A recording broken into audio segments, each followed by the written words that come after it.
So what are we looking at? What is this? Well, this is of course an abacus, and I have a bunch of stuff here, but to make this easier to understand, we're just going to do this.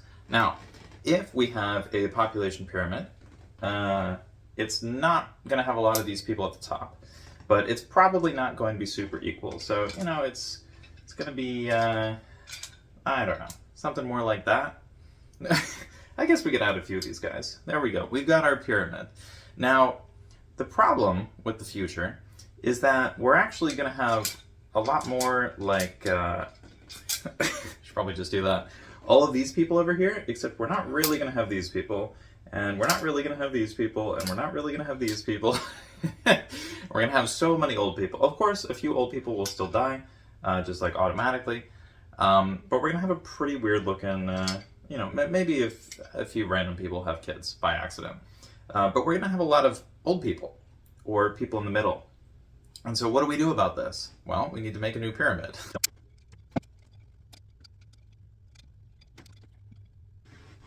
Okay, so now we have a little bit more of what we're looking for in a pyramid. The point of this pyramid is just to show what an actual population pyramid would look like. Imagine these people are 0 to 9, and then those people are 10 to 19, and then those people 20 to 29, right? And so as we keep going up by 10 years every time, we could just say these are the zeros, these are the 10s, 20s, 30s, 40s, 50s, 60s, 70s, 80s, 90s, and it goes all the way to 100. You can see that over time, people will, in theory, die off. Now, this doesn't happen really the same way that it used to, because we used to have a lot more births than deaths. And so we got to figure out what we're doing when this is more like the opposite. And so you see that we have these little things over here. Now, this is actually where our problem solving comes into play. So we know there are extra old people. Where do the extra old people go?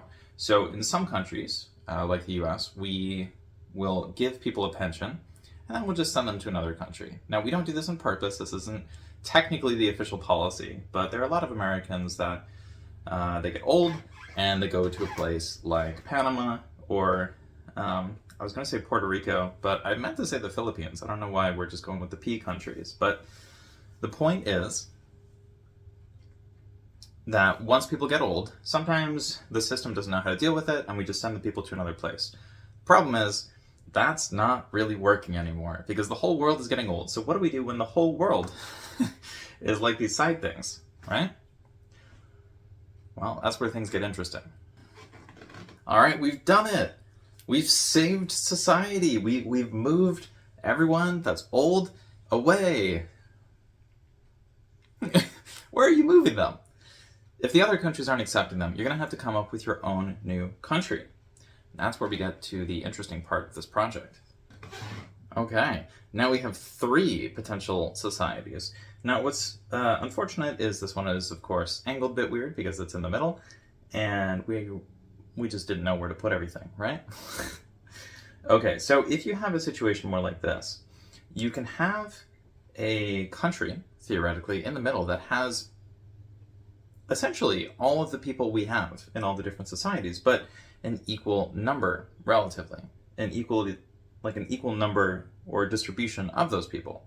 So if we make this middle section more like the regular part of society, and heavily concentrate the births and heavily concentrate the deaths in different corners, maybe we can make this actually work out. Now the problem, of course, is this middle section, which is demonstrated as having the fewest people, would have to be the one that has the majority of the people, probably around 80 to 90% of the population.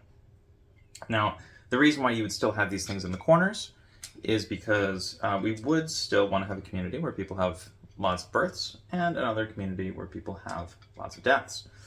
And so, of course, if we're moving everybody into the middle, it'll look a lot more like this. Now, this might look terrible.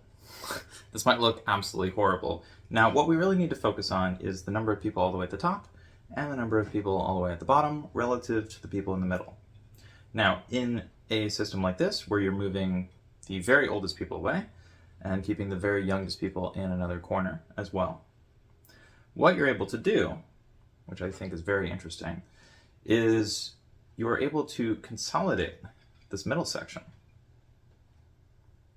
And so that means you don't have as many people all the way at the bottom, and you don't have as many people all the way at the top, which means the society will actually be run by the people who are middle-aged. So those are the people who are the most likely to have jobs that are actually useful and pay well for those people.